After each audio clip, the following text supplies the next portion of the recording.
The spring air in Nashville carried the electric anticipation of 20,000 fans streaming into the Bridgestone Arena on that Friday evening in May.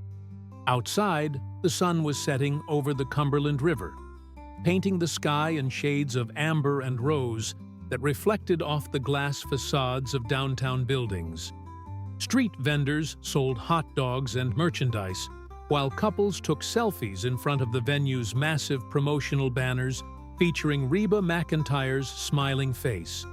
Inside the arena, Jennifer Hayes stood backstage with her clipboard pressed against her chest, her heart racing faster than it had in her 15 years as a tour production manager. At 42, Jennifer had coordinated hundreds of concerts, managed crises ranging from equipment failures to sudden illness, and had earned a reputation for unflappable professionalism. But tonight was different.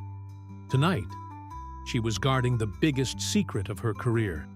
"Jenny, we need to do the final sound check on the wireless mic," called out Danny Patterson, the lead sound engineer, as he adjusted levels on his massive mixing board.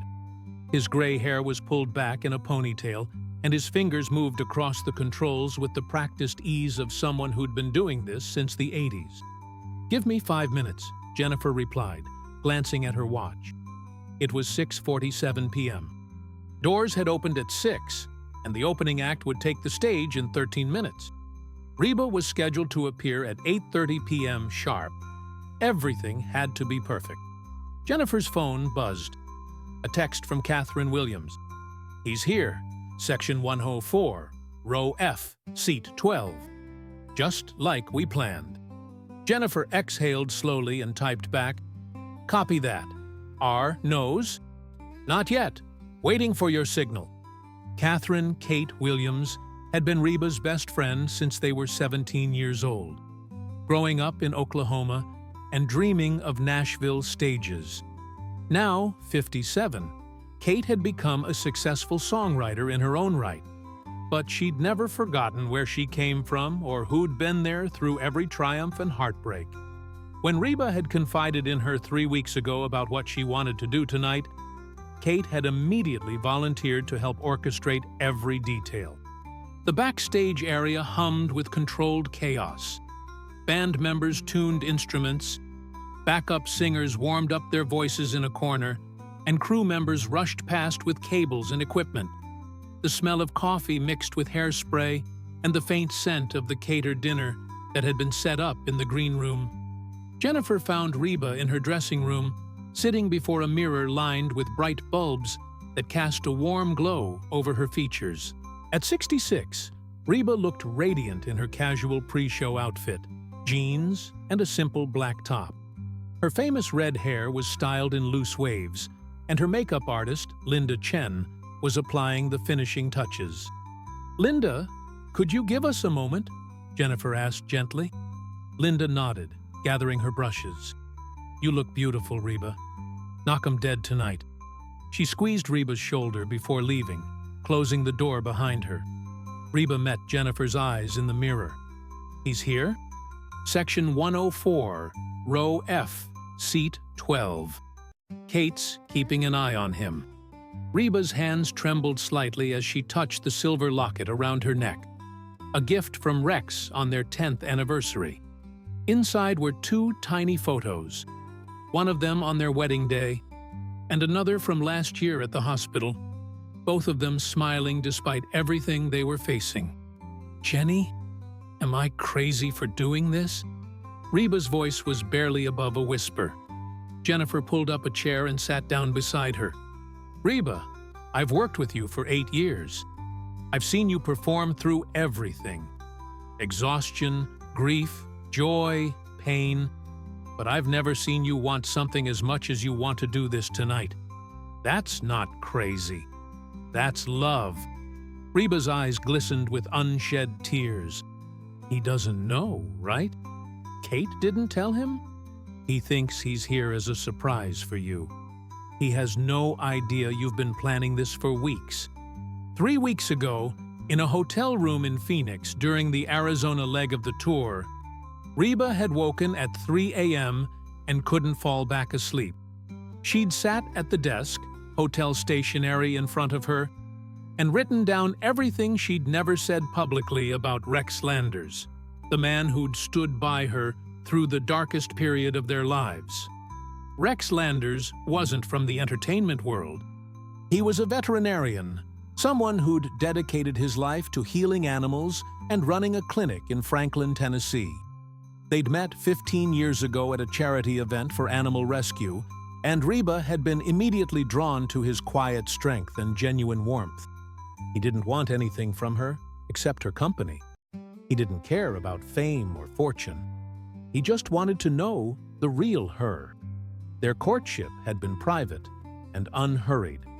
Rex would drive to meet her on tour when he could, and she'd spend her rare days off at his clinic, helping with the animals and finding peace in the simplicity of that life.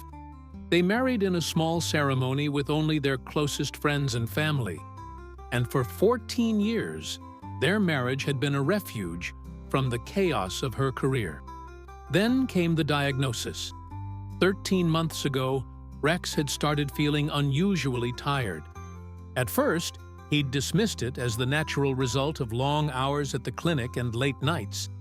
But when the exhaustion persisted and was accompanied by night sweats and unexplained weight loss, Reba had insisted he see a doctor.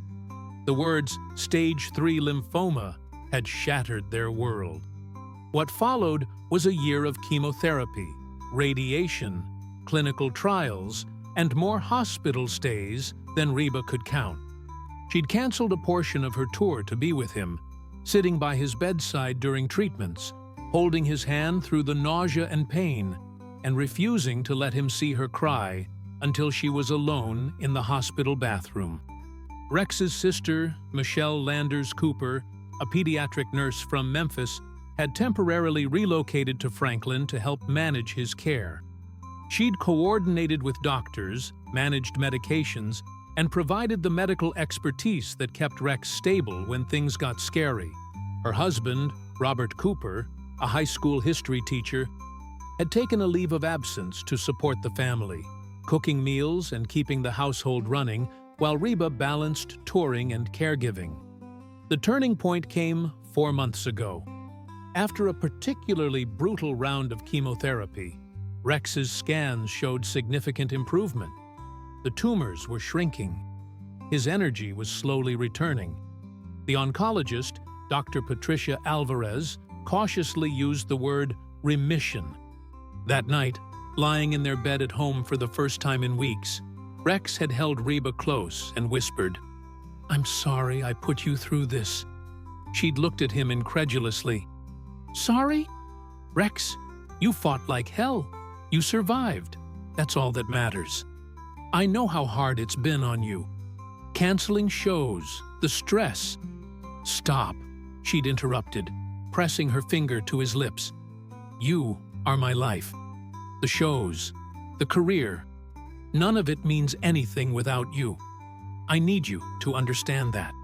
But Reba knew that Rex, in his characteristic humility, still didn't fully grasp how much he meant to her. He saw himself as just a small-town vet who'd gotten lucky enough to marry a country music legend. He didn't see what she saw, a man of extraordinary courage, compassion, and quiet dignity who'd made her life infinitely richer. That's when she decided. She would tell him and the world exactly what he meant to her. And she would do it in the way she knew best, through music and public vulnerability. Jennifer's voice brought Reba back to the present. The song is loaded and ready. Danny's done 3 full run-throughs of the audio. The video team has the footage queued. Lighting knows their marks. Everything is set. Reba nodded, taking a deep breath. The song she'd written, Still Standing Here, was deeply personal.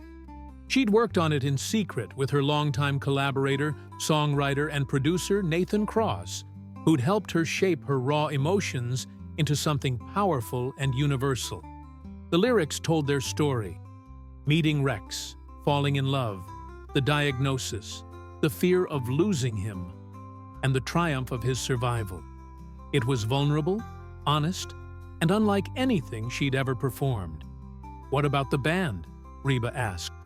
"They're ready?" "Jake, Amy, and the others have been rehearsing when you're not around. They know every note. They're honored to be part of this." Jake Morrison, her lead guitarist of 12 years, had teared up when Jennifer told him about the plan. Amy Chen, the violinist, had immediately started working on an arrangement that would amplify the song's emotional impact. The entire 8-person band understood the significance of this moment. A knock on the door interrupted them. Kate peeked her head in, her blonde hair styled in soft curls. 5 minutes to opening act. "How are we doing?" Reba stood up, smoothing down her jeans. "Scared to death, honestly." Kate walked over and took both of Reba's hands in hers. "Do you remember what you told me when I was terrified to pitch my first song to a publisher? You said, 'Kate, the only way to fail is to not try, and you've got too much heart to live with that regret.'" Reba smiled, squeezing her friend's hands. "I can't believe you remember that." "I remember everything you've ever said that mattered. And tonight matters, Reba. Not just for you and Rex, but for everyone out there who's fighting their own battles. They need to see that vulnerability is strength." Jennifer checked her watch. "Opening act is on in 2 minutes. Reba, you should start getting into your stage outfit. We'll do final checks at 8:15. As Jennifer and Kate left the dressing room, Reba looked at herself in the mirror one more time. The woman staring back at her had performed on the biggest stages in the world, won awards, broken records, and built a legacy. But tonight, she wasn't a legend. She was just a wife who wanted to tell her husband how much she loved him. Out in the arena, the lights dimmed, and 20,000 voices erupted in cheers as the opening act took the stage. In section 104, row F, seat 12, Rex Landers settled into his chair, excited to surprise his wife by showing up unannounced. He had no idea that by the end of the night, he would be the one who was surprised. The opening act, a young country duo called the Hartley Brothers, was halfway through their set when Rex Landers finally relaxed into his seat. His sister Michelle sat to his right, and Robert was on her other side. To Rex's left was an empty seat that Kate had quietly reserved, claiming it was for a friend who was running late. "I still can't believe we pulled this off," Michelle whispered, leaning over. At 43, she had Rex's same dark brown eyes and easy smile. "When Kate called me last week and said we should surprise Reba by coming to the show, I thought you'd say no." Rex grinned. "Are you kidding? When's the last time I got to see her perform? Between the clinic and everything else, I've missed too many shows. And after everything she did for me this past year..." His voice trailed off, emotions flickering across his face. Robert, a bear of a man with a gentle demeanor, leaned forward. "She's going to lose it when she sees you, man." In a good way. Rex hoped so. He'd coordinated with his clinic staff to ensure everything would run smoothly in his absence for the weekend. His assistant, Kelly Bradford, a talented young veterinarian fresh out of school, had assured him she could handle the Saturday appointments. The clinic's receptionist, Monica Price, had promised to call only if there was an absolute emergency. The past 13 months had been the hardest of Rex's life. Not because of the physical pain, though the chemo had been brutal, but because of what it had done to Reba. He'd watched his vibrant, energetic wife transform into someone consumed by worry. She'd tried to hide it, putting on a brave face and telling him everything would be fine. But he could see it in her eyes during those endless hospital nights. What haunted him most was the tour she'd canceled. Reba lived for performing, for connecting with her fans. When she'd announced she was postponing the spring leg of her tour, Rex had felt a crushing guilt. He'd tried to convince her to go, insisting Michelle could take care of him, but Reba had been immovable. "Rex, I'm not leaving you," she'd said firmly, sitting in the uncomfortable hospital chair beside his bed. These people will understand. If they're real fans, they'll want me to be with my husband. And they had understood.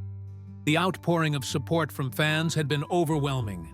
Cards, flowers, messages on social media, even a fundraiser organized by her fan club to donate to lymphoma research in Rex's name. It had reminded him why he'd fallen in love with Reba in the first place, because she'd built a community of people who genuinely cared, who saw past the celebrity to the human being. The Hartley brothers finished their set to enthusiastic applause, and the arena lights came up slightly as crew members prepared for Reba's entrance. The energy in the room shifted, anticipation building like a thunderstorm about to break. Rex felt his phone buzz. A text from Kelly. "Everything's fine at the clinic. Mrs. Henderson's cat is doing well post-surgery. Enjoy the show." He typed back a quick thank you and pocketed his phone. Whatever happened tonight, he was fully present for his wife. Backstage, Reba was in her performance outfit, a stunning rhinestone-embellished jacket over black pants and boots. Her hair and makeup were camera-ready, but she barely noticed. Her mind was racing through the plan Jennifer had outlined. She would perform her usual set list for the first 3 songs. High energy, crowd favorites, getting everyone excited. Then, after the 3rd song, Fancy, she would stop. That's when everything would change. 10 minutes, announced Charlie Brooks, the stage manager, speaking into his headset. The veteran crew member had worked with Reba for over a decade and knew her pre-show routine by heart. The band members gathered around Reba for their traditional pre-show huddle. Jake Morrison, the lead guitarist with his weathered hands and kind eyes, put his hand in the center. Amy Chen placed hers on top, followed by drummer Peter Wallace, bassist Raymond Clark, steel guitarist Lisa Montgomery, keyboard player Thomas Reed, and backup singers Denise Franklin and Angela Torres. "Y'all know what tonight means," Reba said quietly, "and I can't thank you enough for being part of this." "We're family, Reba," Jake said, "and family shows up for moments like these." Amy wiped away a tear. "I've been waiting my whole career for something this meaningful." They broke the huddle with a collective cheer, and Reba made her way to the side stage. She could hear the rumble of the crowd, feel the vibration of their excitement through the floor. This was her element, where she'd spent most of her adult life. But tonight felt different. Jennifer appeared at her elbow. Kate confirms Rex has no idea. He thinks this is just a surprise visit. The video team is ready. Nathan is in the sound booth with Danny, monitoring everything. "We're go for the plan." Reba nodded, her mouth suddenly dry. "If I start crying, then you cry," Jennifer said firmly. "That's what makes this real." The house lights went down, and the crowd erupted. Reba heard the opening notes of her entrance music, felt the rush of adrenaline that never got old no matter how many times she experienced it, and stepped onto the stage. The roar was deafening. 20,000 people on their feet, phones raised, voices joined in a wall of sound that washed over her. The lights were blinding, the stage massive, the energy intoxicating. This was home. "Nashville, Tennessee!" Reba shouted into the microphone, her voice strong and clear. "How y'all doing tonight?" The response was overwhelming. She launched into "Is There Life Out There?" Her body moving with the familiar rhythms, her voice hitting every note with the precision of decades of practice. The band was tight, the sound crisp, and by the second chorus, the entire arena was singing along. In section 104, Rex was on his feet with everyone else, singing words he'd heard 1,000 times. Michelle and Robert flanked him, equally caught up in the moment.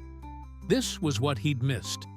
Seeing Reba in her element, watching her connect with her audience in that magical way that made each person feel seen. "She's incredible," Robert shouted over the music. every single time. Rex nodded, his chest tight with pride and love. Reba moved seamlessly into her second song, The Night the Lights Went Out in Georgia, and the crowd loved every second.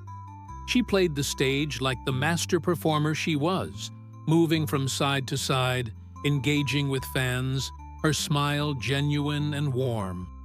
As the song ended, she took a moment to speak. "Y'all, I have to tell you, there is nothing in this world that compares to standing on a stage in Nashville and performing for the best fans in country music. Thank you for being here tonight. Thank you for your support, especially this past year. You have no idea how much your messages and prayers have meant to me and my family." The crowd applauded, and Rex felt his throat tighten. He knew she was talking about him, about his illness, about the journey they'd been on together. "Now," Reba continued, "I want to sing a song that's very special to me. It's about a woman who decides she's not going to be defined by where she came from. I think we all have moments in our lives where we have to make that choice. This is Fancy." The iconic opening notes filled the arena, and once again, 20,000 voices joined Reba's. It was one of her signature songs, a story of survival and transformation that had resonated with audiences for decades. Rex watched his wife own the stage, and in that moment, he was struck by the same feeling he'd had when they first met. Awe at this woman's talent, strength, and authenticity. She could have anyone in the world, he'd thought back then. Why would she choose a veterinarian from Franklin? But she had chosen him. And every day since, she'd shown him why. Because beneath the fame and the glamour, Reba was someone who valued genuine connection, who wanted a partner, not a fan. She'd told him once that being with him was the only time she could truly be herself, without the pressure of being Reba McEntire, country star. Fancy reached its powerful conclusion, and Reba held the final note as the band crashed to a finish. The crowd went wild, and Reba smiled, catching her breath. This was it, the moment she'd been planning for weeks. Instead of launching into the next song, she held up her hand. The band went silent. The crowd, sensing something unusual, began to quiet down. "Hold on a second," Reba said, her voice suddenly different. Softer, more vulnerable. "I need to do something I've never done in 40 years of performing." The arena fell into complete silence. 20,000 people holding their breath. "I need to stop the show." The silence in the Bridgestone Arena was so profound that Rex could hear his own heartbeat. Around him, confused murmurs rippled through the crowd. People looked at each other, wondering if something was wrong. Had there been a technical problem? Was Reba okay? On stage, Reba stood center stage with just a single spotlight on her. The band members had taken a step back, and Jennifer watched from the wings with tears already streaming down her face. "I know this is unusual," Reba continued, her voice catching slightly. "But I realized something a few weeks ago. I've spent 4 decades telling stories about heartbreak, triumph, struggle, and survival. I've sung about love in 100 different ways, but I've never told the most important story. My story. Not really." She paused, visibly gathering her emotions. In the sound booth, Nathan Cross adjusted levels to make sure every word was crystal clear. Danny's hands hovered over the board, ready to support whatever happened next. 15 years ago, I met a man at a charity event, Reba said. He wasn't from the music business. He wasn't looking for fame or fortune. He was just a veterinarian who cared about animals and wanted to help. And when I talked to him, he didn't treat me like a celebrity. He treated me like a person. Rex's stomach dropped. Michelle grabbed his arm, her eyes wide. "She's talking about you," she whispered. "His name is Rex Landers," Reba continued, and now there was no mistaking the emotion in her voice. And 13 months ago, he was diagnosed with stage 3 lymphoma. A collective gasp went through the arena. Some fans had heard rumors, seen the vague social media posts about family health issues, but Reba had kept the details private.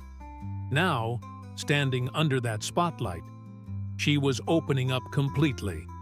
"I canceled part of my tour last year," she said, "and I know some of you were disappointed. But I want you to understand why. Rex is the kindest man I've ever known. He's the person who keeps me grounded, who reminds me what matters in life. And when he got sick, there was nowhere else I wanted to be, except by his side." Tears were streaming down Reba's face now, but her voice remained strong. "The past 13 months have been the hardest of our lives. Chemo, radiation, hospital stays, moments when we weren't sure if—" Her voice broke, and she had to pause. "Moments when we weren't sure if we'd get through it." In the audience, people were crying openly. Some held their partners closer. Others thought of their own battles with illness, their own moments of fear and uncertainty.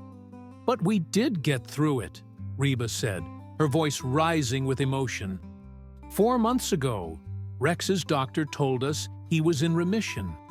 And tonight," she looked directly at Section 104, and suddenly a spotlight swung to illuminate row F, seat 12. "Tonight, my husband is here in this arena, and he has no idea I'm about to do this." Rex froze as the light hit him. Around him, thousands of people turned to look. Cameras from the video screens found him, and suddenly his face, shocked, overwhelmed, emotional, was displayed on the massive screens flanking the stage. "Rex," Reba said, her voice breaking completely now, "Baby, I know you think you surprised me by coming here tonight, but I've been planning this for weeks, because I needed to tell you something in front of all these people, in front of the world." Michelle was sobbing into Robert's shoulder. Kate, standing in the aisle near them, had her hand over her mouth, tears running down her face. "You think you're just a small-town vet who got lucky," Reba said. "You think your life doesn't measure up to all of this." She gestured around the arena. "All this noise and lights and fame. But you're wrong." She walked to the edge of the stage, as close to Rex as she could get, while still being visible to everyone. "You are the bravest person I know. You faced death with grace and dignity. You worried about me more than you worried about yourself. You made jokes with the nurses when I know you were terrified. You held my hand and told me everything would be okay, even when you didn't know if it would be."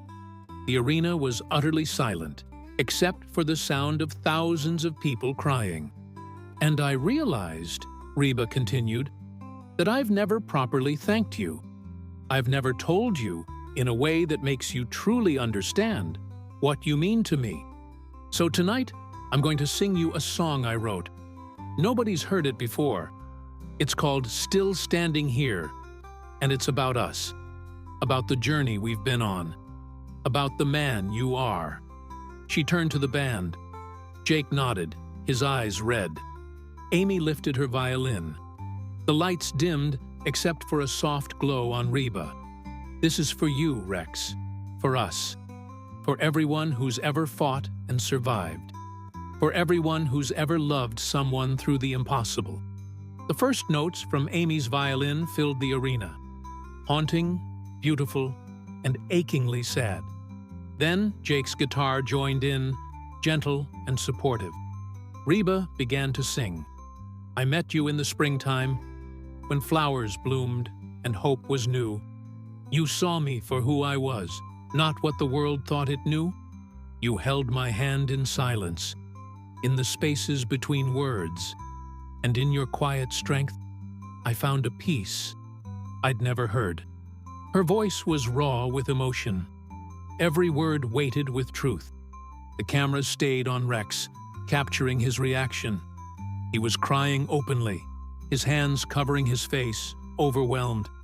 Then winter came with fury, with diagnoses that stole our breath. We stood in hospital hallways, negotiating with death. You said, "I'm sorry," like you'd failed me, like your sickness was a sin. But all I saw was courage in the fight you held within. On the screens, images began to play. Photos that Kate and Michelle had secretly compiled. Rex and Reba on their wedding day, both beaming. Rex at the animal clinic, gently holding a puppy. Reba sleeping in a hospital chair beside Rex's bed. Rex smiling weakly during chemo, giving a thumbs up to the camera. Candid moments of their life together. Private memories now shared with 20,000 strangers and broadcast to the world. You stood when you could barely breathe. You smiled when you wanted to scream. You fought through the darkness, through the pain, through the fear. And now, by some miracle, you're still standing here. The chorus hit with full force, the entire band joining, Denise and Angela's harmonies soaring, creating a wall of sound that was simultaneously powerful and vulnerable. The emotional impact was staggering. Across the arena, people held each other, remembering their own losses and victories, their own battles with illness and grief. The nurses knew your name, knew your favorite jokes and songs. They'd seen 1,000 patients, but you're the one they remember fondly, because even in your weakness, you spread more light than pain. You made them laugh on their worst days, helped them find hope again. Rex was shaking, his entire body convulsing with sobs. Michelle held him tightly, her own tears mixing with his. Robert's arm was around both of them. This man who'd left his teaching job to support family, who'd cooked meals and done laundry and held things together when everything was falling apart.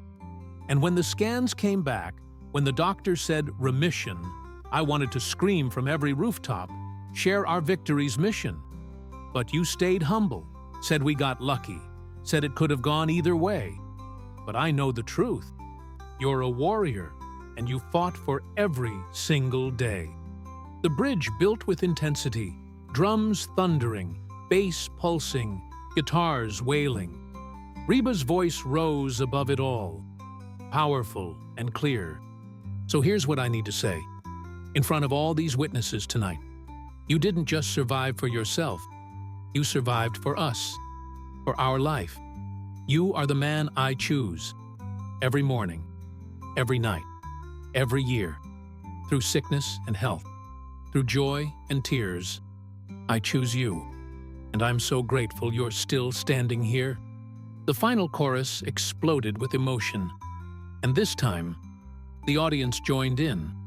20,000 voices sang words they'd just learned, creating a moment of collective catharsis that transcended music and became something spiritual. As the song ended, Reba held the final note, letting it sustain as the instruments gradually faded. When silence finally fell, she stood on stage, makeup ruined by tears, breathing hard, completely exposed. For a moment, no one moved. The silence stretched on. Then Rex stood up. The spotlight found him again, and cameras captured his face. Devastated, overwhelmed, and filled with more love than seemed possible to contain.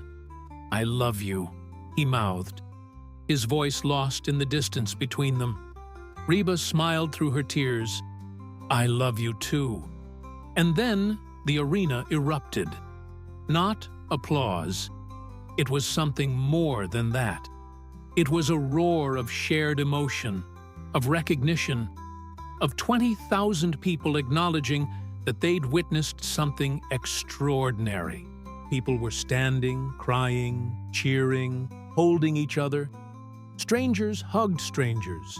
Couples kissed. Parents held their children close. Jake Morrison wiped his face and started a slow clap, and the band joined in. The clapping built, a rhythmic pulse that filled the space.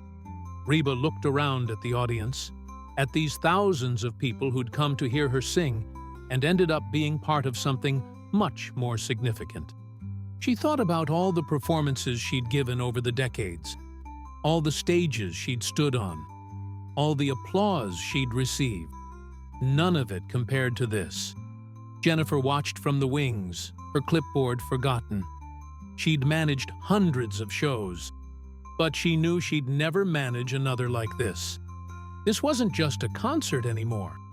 It was a moment that would define careers, that people would talk about for years. In the sound booth, Nathan and Danny looked at each other. Nathan, who'd produced countless hit records, knew immediately that this would be the most important work he'd ever done.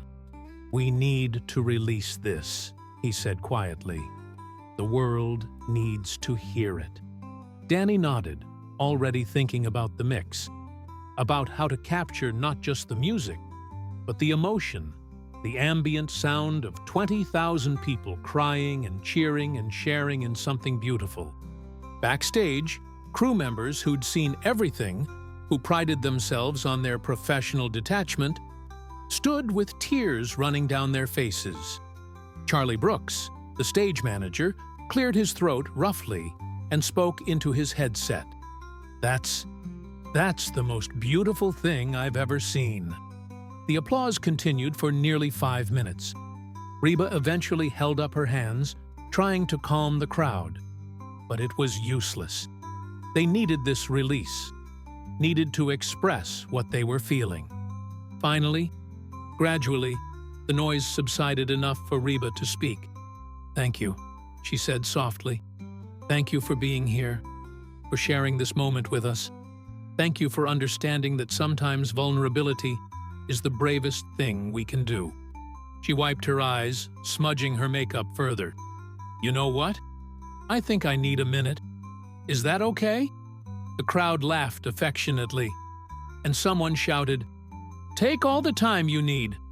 Reba laughed too, the sound breaking the tension. "Jake, can you and the band play something while I pull myself together?" Jake grinned. "We've got you, boss." As the band launched into an instrumental version of one of Reba's classics, she walked off stage to where Jennifer was waiting with tissues, water, and a makeup artist ready to do emergency repairs. "That was—" Jennifer started, but words failed her. "I know," Reba said, hugging her production manager tightly. "Thank you for helping make it happen." "The question now is," Jennifer said, "how do you follow that up?" Reba laughed, a slightly hysterical edge to the sound. "I have no idea. Any suggestions?" While Reba was being repaired backstage, the energy in the arena remained electric. Fans were on their phones, posting videos, texting friends, calling family members. Within minutes, Reba and Rex was trending on social media. Clips of the moment were being shared thousands of times, the wave of attention spreading far beyond Nashville. In Section 104, Rex was surrounded by well-wishers. Complete strangers approached to hug him, to congratulate him on his recovery, to tell him their own stories of survival. A woman named Diane Foster, a breast cancer survivor sitting 2 rows back, made her way over and grasped Rex's hand. "My husband did what Reba just did," Diane said, her voice thick with emotion. "He stood by me through chemo, through surgery, through everything. And watching what just happened, it gave me permission to tell him thank you in a way I've been too scared to do. Thank you for that." Rex, still overwhelmed, could only nod. "I hope you do tell him. He deserves to hear it." All around them, similar conversations were happening. Couples were having quiet, emotional discussions. Parents were explaining to their children what they'd just witnessed. An elderly man in the row ahead turned around and said to Rex, "I lost my wife to cancer 3 years ago, but seeing this, seeing that you made it, that love can win, it gives me hope that there's still good in the world." Michelle, who'd been a nurse long enough to have a strong professional distance, found herself completely undone. "I've seen a lot of emotional moments in medicine," she said to Robert. "But that was different. That was—" She trailed off, unable to find words. "That was love," Robert finished simply. "Pure, unfiltered love." Kate finally made her way through the crowd to Rex. "So," she said with a tear-stained smile, "surprised?" Rex laughed, a sound somewhere between a sob and genuine amusement. "Kate, you are the sneakiest, most wonderful friend anyone could have. How did you pull this off?" 3 weeks of careful planning," Kate admitted. "And Reba wrote that song in secret. Nathan helped her, and they recorded a demo at 2 a.m. in a hotel room so you wouldn't know. The band learned it without you suspecting anything. Jenny coordinated the technical side. It took all of us." "I can't believe she did that," Rex said, shaking his head. "I can't believe she—" His voice broke again. "I don't deserve her." "Stop," Michelle said firmly, using her nurse voice. "You deserve every bit of love she just showed you. You fought like hell, Rex. You survived. And you did it with more grace than anyone I've ever seen. You absolutely deserve this." Backstage, Reba's makeup had been repaired, though Linda Chen had warned her it probably wouldn't last. "Your eyes are going to keep watering, and there's nothing I can do about that," Linda said with affection. "Just try not to full-on sob, okay?" "No promises," Reba replied, smiling despite the emotional exhaustion she felt. Jennifer approached with her phone. "Reba, you need to see this. It's already everywhere." She showed Reba the social media feeds. The hashtag Chachi Reba and Rex had exploded. News outlets were picking up the story. Videos of the performance were being viewed millions of times. Comments flooded in from around the world. "I'm sobbing in my living room," Jennifer read aloud. "This is the most beautiful thing I've ever seen. My wife died of cancer last year, and watching this helped me grieve. I just called my husband to tell him I love him. Reba, this is touching people in ways we couldn't have anticipated." Reba read through some of the comments, feeling simultaneously grateful and overwhelmed. This was what she'd hoped for, not just to tell Rex she loved him, but to create a moment that might help others find the courage to express their own love and gratitude. "Okay," she said, taking a deep breath. "I need to get back out there. We have a show to finish." "Are you sure?" Jennifer asked. "If you need more time—" "No, I need to perform. That's what these people came for, and I'm going to give them the best show I can." When Reba walked back on stage, the ovation was immediate and thunderous. She smiled, waved, and waited for it to subside. "All right," she said. "Let's get back to why we're all here. Let's make some music." She launched into "Does He Love You?" and the audience sang every word with renewed passion. The energy had shifted. It was no longer just a concert, but a communal experience, a shared emotional journey. Every song took on new meaning in the context of what they'd just witnessed. Between songs, Reba would make eye contact with Rex, checking on him, making sure he was okay. Each time he'd smile and gesture that he was fine, though his eyes remained red and his expression still shell-shocked. During The Greatest Man I Never Knew, a song about a father-daughter relationship, Reba adapted some of the lyrics on the fly to make it more universal, about all the people we don't appreciate enough until it's almost too late. The audience understood the subtext, and the emotional weight of the moment built again. Up in the technical booth, Danny was making sure to capture every second on the recording. Nathan had already called the label's president, Thomas Wright, who'd been watching the social media explosion with amazement. "We need to release this," Thomas had said immediately. "The song, the moment, all of it. This is cultural phenomenon territory." "What about clearances? Rex's privacy?" Nathan had asked. We'll handle it properly. But Nathan, if we don't document this, if we don't share it with the world, we're doing a disservice. This is bigger than a song. This is a message people desperately need to hear. As the concert continued, Reba found her rhythm again. She told stories between songs, engaged with the audience, and delivered the performance she'd promised. But everything was colored by what had happened, transformed by the vulnerability she'd shown. During "Consider Me Gone," a song about leaving a bad relationship, someone in the audience shouted, "We'd never consider you gone, Reba. We love you." The whole arena erupted in agreement. "Y'all are going to make me cry again," Reba said with a laugh, and Linda worked really hard on this makeup. As they approached the end of the show, Jennifer gave Reba a signal. One more song before the planned encore. Reba had discussed earlier what the final song before the break should be, and now, after everything that had happened, the choice seemed even more appropriate. "I want to sing something that feels right for tonight," Reba said. "This is a song about survival, about refusing to be broken, about standing up no matter how many times life knocks you down.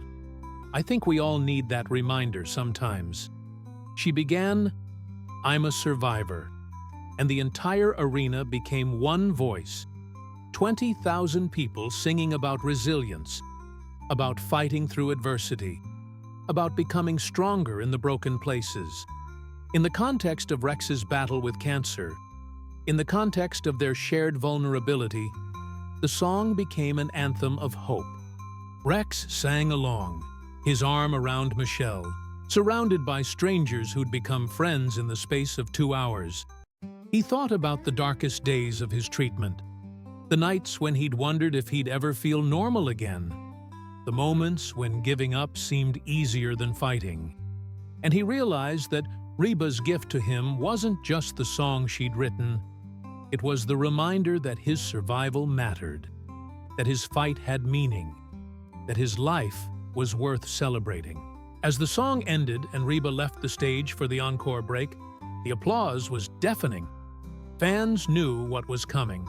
She always did 2 or 3 songs for the encore, but after what they'd experienced, they would have stayed all night. Backstage, Reba collapsed into a chair, accepting a bottle of water from one of the crew. "How am I doing?" she asked Jennifer. "Are you kidding? You're a legend," Jennifer replied. "This night is going to be talked about for decades. You know that, right?" Reba did know. She could feel it in the air, in the way the energy had shifted. This wasn't just another successful concert. This was a moment that transcended entertainment and touched something deeper. The fundamental human need for connection, vulnerability, and love. "Is Rex okay?" Reba asked Kate, who'd just come back from checking on him. "He's overwhelmed, but good," Kate reported. "Half the section has hugged him. People keep coming over to share their stories. He's handling it with the same grace he handles everything." That was Rex. Even in the midst of his own emotional upheaval, he was making space for others' experiences. It was one of the things Reba loved most about him.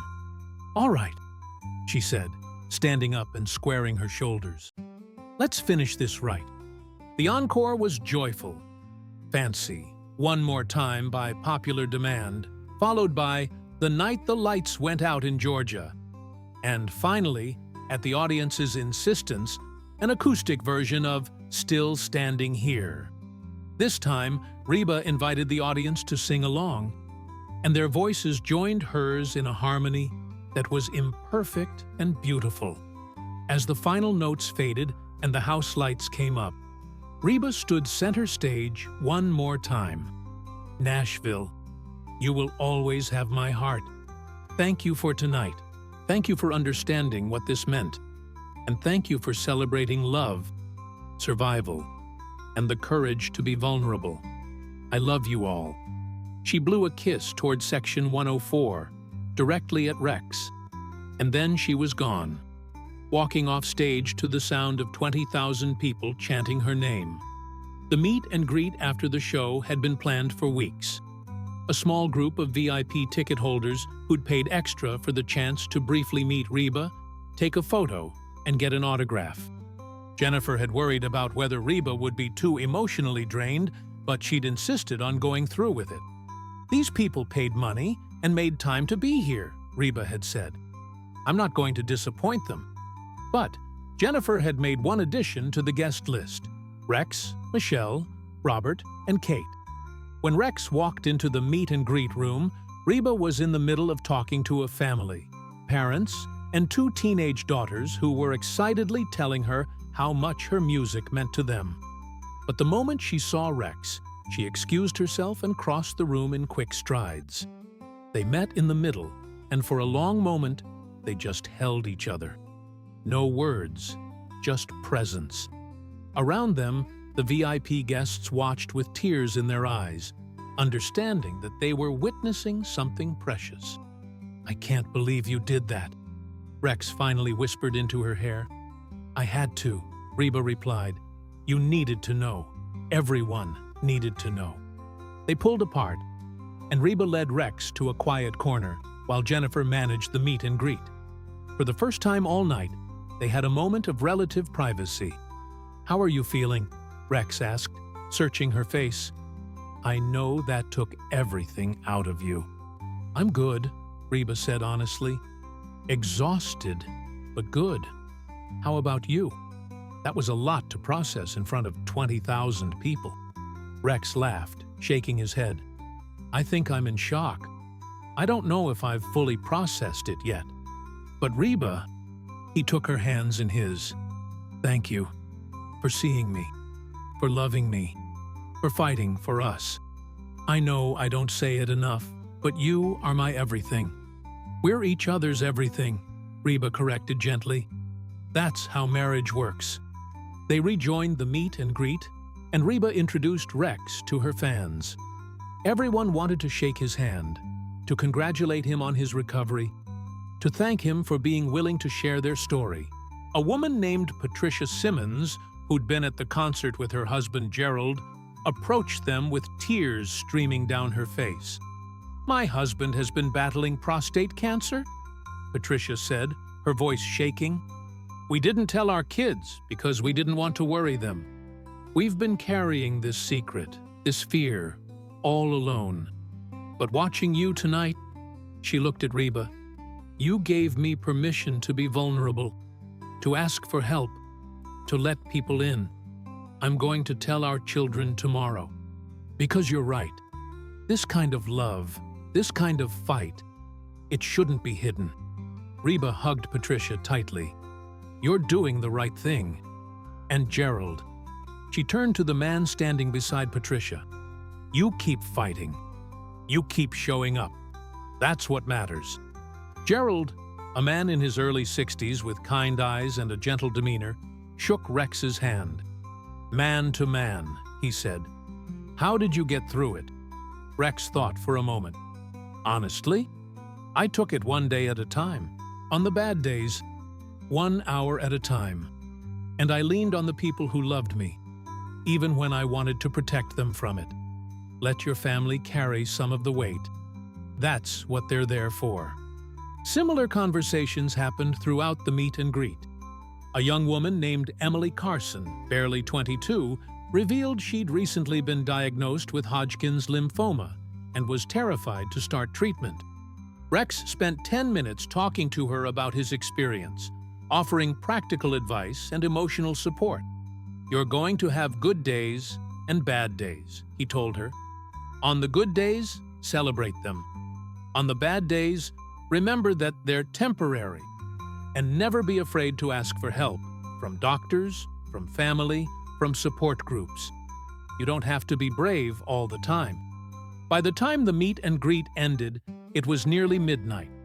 Reba was beyond exhausted. But there was one more thing she wanted to do. She asked Jennifer to gather the band and crew in the main backstage area.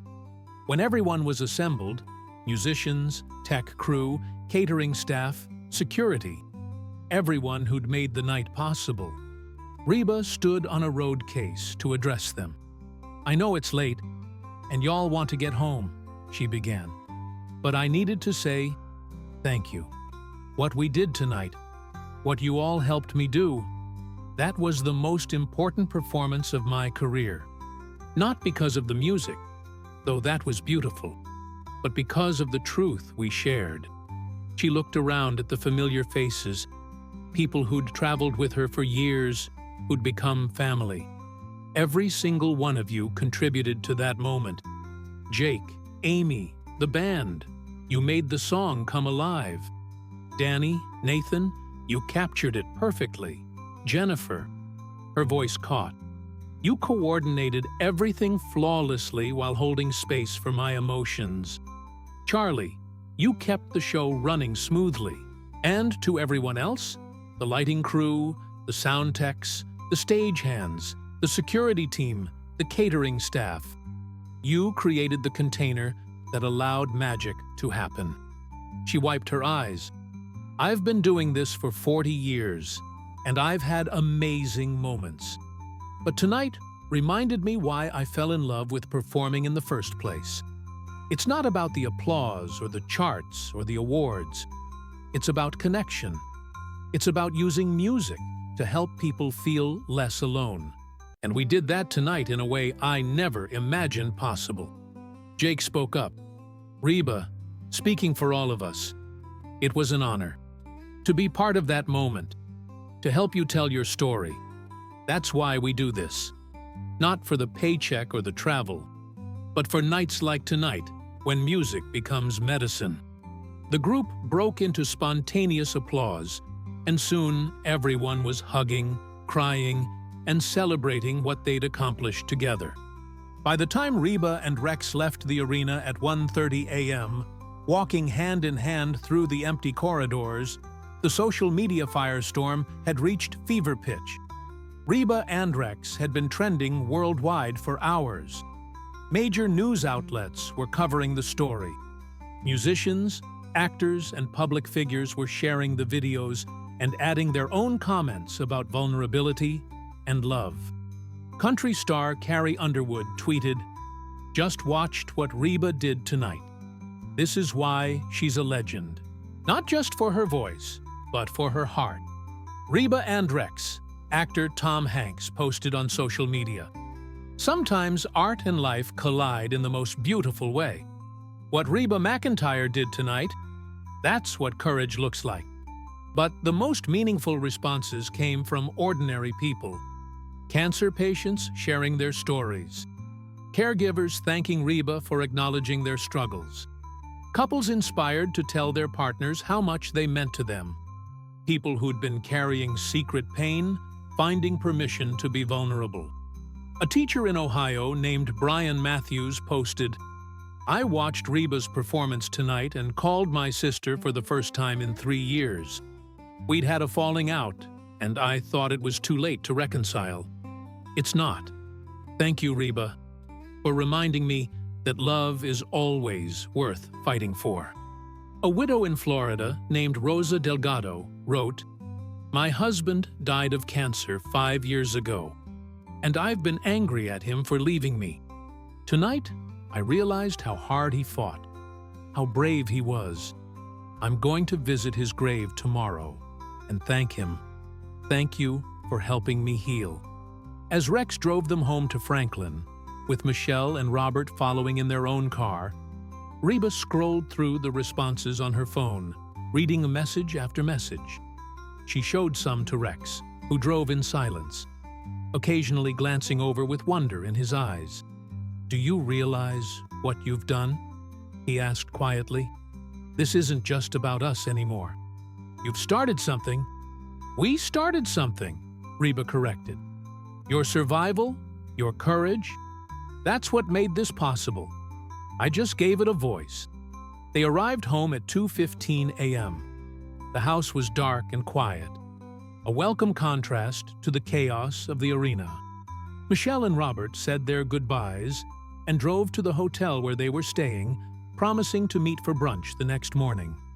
Inside, Reba and Rex moved through their familiar nighttime routine, changing clothes, washing faces, taking medications. The normalcy of it was grounding after the emotional intensity of the evening. As they finally climbed into bed, Rex pulled Reba close. "I've been thinking about something," he said. "For months, I've felt guilty about what my illness did to you, to your career, to your life. But tonight, you took all of that pain and fear and transformed it into something beautiful. You made it meaningful." "It always was meaningful," Reba said softly. "Fighting for you, being with you, that was never time wasted." "I know that now," Rex replied. "That's what your song gave me. Not just the knowledge that you love me. I always knew that. But the understanding that my survival matters, that the fight was worth it, that our love is something worth celebrating publicly." They lay in comfortable silence for a while, listening to the distant sound of crickets through the open window. "What happens now?" Rex finally asked. Reba considered the question.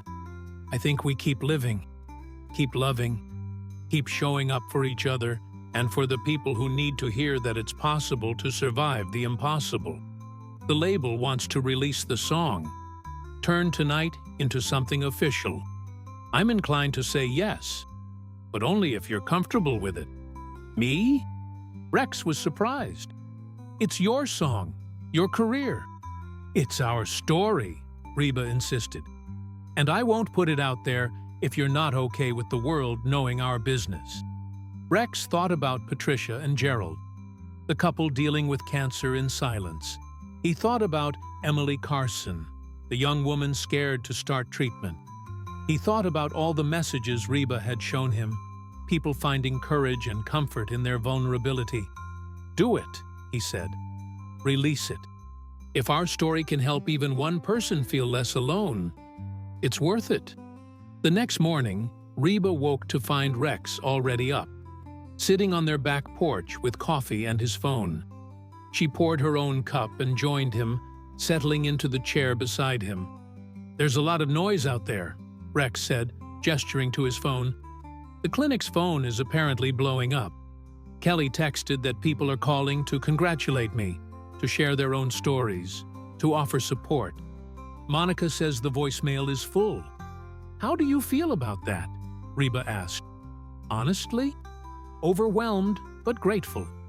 I spent so much of my career as a vet working quietly, doing good without recognition. But maybe this visibility can do something more. Maybe we can use this attention to raise awareness, to help fund cancer research, to support patients who can't afford treatment." Reba smiled. That was so like Rex. Immediately thinking about how to turn the spotlight toward helping others. Over the following weeks, Still Standing Here was professionally recorded and released. The video combined footage from the arena performance with intimate photos from Rex and Reba's life together. It went viral immediately, racking up hundreds of millions of views within days. The song climbed the charts, ultimately reaching #1 on the country charts and crossing over to the pop charts. But more importantly, it became an anthem. Cancer treatment centers reported that patients requested it during chemotherapy. It was played at survivor celebrations. Caregivers dedicated it to their loved ones. The song became bigger than music. It became a symbol of hope. Reba and Rex used the attention to launch the Still Standing Foundation, a nonprofit dedicated to supporting cancer patients and their families with financial assistance, emotional support, and practical resources. The foundation raised millions in its first year, directly helping thousands of families facing the devastating costs of treatment. They gave interviews together, always emphasizing that survival wasn't just about the patient, but about the entire support system.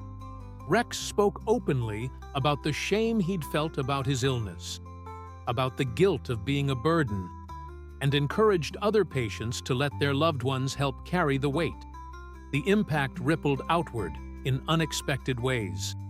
Hospitals reported increases in both patient openness about their struggles and family involvement in care. Support groups saw attendance surge. Conversations about cancer, once whispered in shame, became more open and honest. 6 months after the concert, Reba and Rex were invited to speak at a major cancer research fundraiser in New York. Standing before an audience of researchers, doctors, and advocates, Reba told the story of that night in Nashville. "I didn't plan to create a movement," she said. "I just wanted to tell my husband that I loved him and that I saw his courage. But what I learned is that vulnerability creates space for others to be vulnerable too. When we share our struggles, we give other people permission to share theirs. And that's when healing begins. Not just physical healing, but emotional and spiritual healing too." Rex added, "As a veterinarian, I spent my career helping animals who couldn't speak for themselves. I learned that healing isn't just about medicine. It's about care, patience, and love. When I got sick, I experienced that from the other side. And what Reba did that night in Nashville was give voice to something I couldn't say for myself. That fighting is worth it, that survival is precious, and that love is the strongest medicine we have." The foundation grew beyond their wildest expectations. Local chapters formed in cities across the country, each one providing support tailored to their community's needs. The song continued to touch lives, appearing in movies, TV shows, and personal milestone celebrations.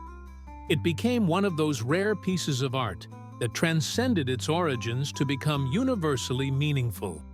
On their 16th wedding anniversary, Rex and Reba returned to the Bridgestone Arena for a special benefit concert supporting the foundation. The venue was once again packed, and the energy was electric with anticipation. When the moment came to perform "Still Standing Here," Reba invited Rex to join her on stage. He was reluctant at first. Performing wasn't his world, but she insisted. "This is our story," she told him. "Let's tell it together." Standing side by side under the lights, with 20,000 people watching, they performed the song as a duet. Rex's voice was untrained but sincere, and when they sang the chorus together, "You're still standing here, and I'm so grateful," there wasn't a dry eye in the house. This time, when the song ended, Rex had something to say. Reba handed him the microphone, and he stood there, a small-town veterinarian on one of the biggest stages in country music, about to speak his truth. "A year and a half ago," he began, his voice shaking slightly, "I thought my life was over. I thought cancer would take everything from me, my health, my career, my future with my wife, but it didn't. And you want to know why?" He turned to look at Reba. "Because of her. Because she refused to let me give up. Because she transformed our darkest moment into something beautiful. Because she showed me that survival isn't just about living. It's about having something worth living for." He addressed the audience again. "If you or someone you love is fighting cancer or any other battle, here's what I want you to know. You don't have to be brave all the time. You don't have to pretend you're fine. You're allowed to be scared, to be angry, to be overwhelmed. But don't fight alone. Let people love you. Let them show up for you.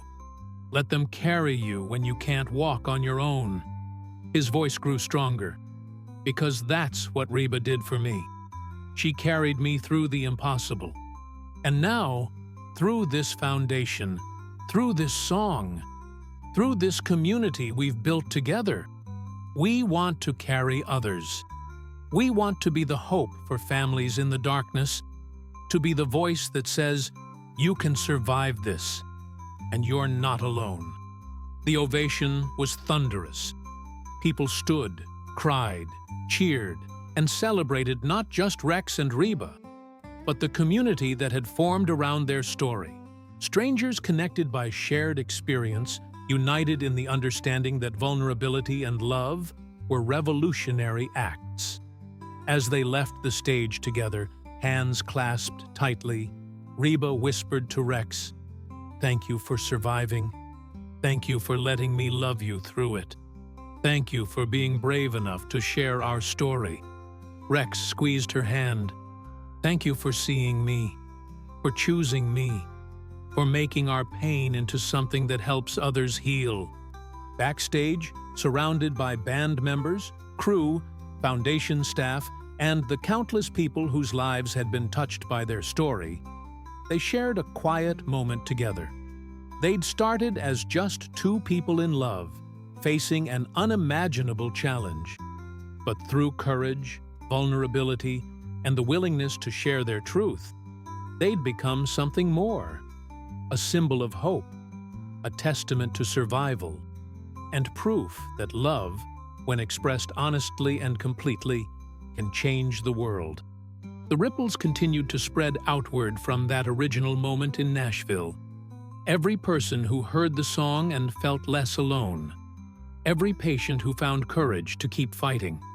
Every family who learned to communicate better because they'd witnessed Rex and Reba's openness. Every caregiver who felt seen and valued. Every dollar raised for cancer research and patient support. Years later, when people asked Reba about her most proud moment in a career filled with achievements, she never hesitated. "The night I stopped my show to tell Rex I loved him," she'd say. "Not because it made me famous, but because it reminded me, and hopefully others, that the most important performances we give aren't on stages. They're in hospital rooms, in quiet moments, in the daily choice to show up for the people we love. That's what matters. That's what lasts." And Rex, when asked what he learned from his battle with cancer, would smile and say, "I learned that healing isn't just about the body. It's about the spirit. And I learned that being vulnerable isn't weakness. It's the bravest thing we can do." When Reba sang that song for me, she didn't just honor my fight. She gave permission for millions of people to honor their own struggles, their own survival, their own love stories. That's a gift beyond measure. The song still plays in hospitals, at weddings, at funerals, at survivor celebrations, at moments of joy and moments of grief. And every time someone hears it, they're reminded of a fundamental truth, that we are all fighting our own battles, that none of us has to fight alone, and that love, honest, vulnerable, courageously expressed, is the strongest force we possess. Rex and Reba continue their work with the foundation, continue making music, continue living their lives with the same quiet authenticity that defined that moment in Nashville. They've learned that you don't have to be extraordinary to make a difference. You just have to be willing to be real, to be vulnerable, to share your truth. And sometimes, if you're very lucky, that truth resonates so deeply with others that it creates a ripple effect, touching lives, healing wounds, and reminding people that in a world that often feels dark and scary, there is still light, there is still hope, there is still love. And sometimes, that's enough to change everything.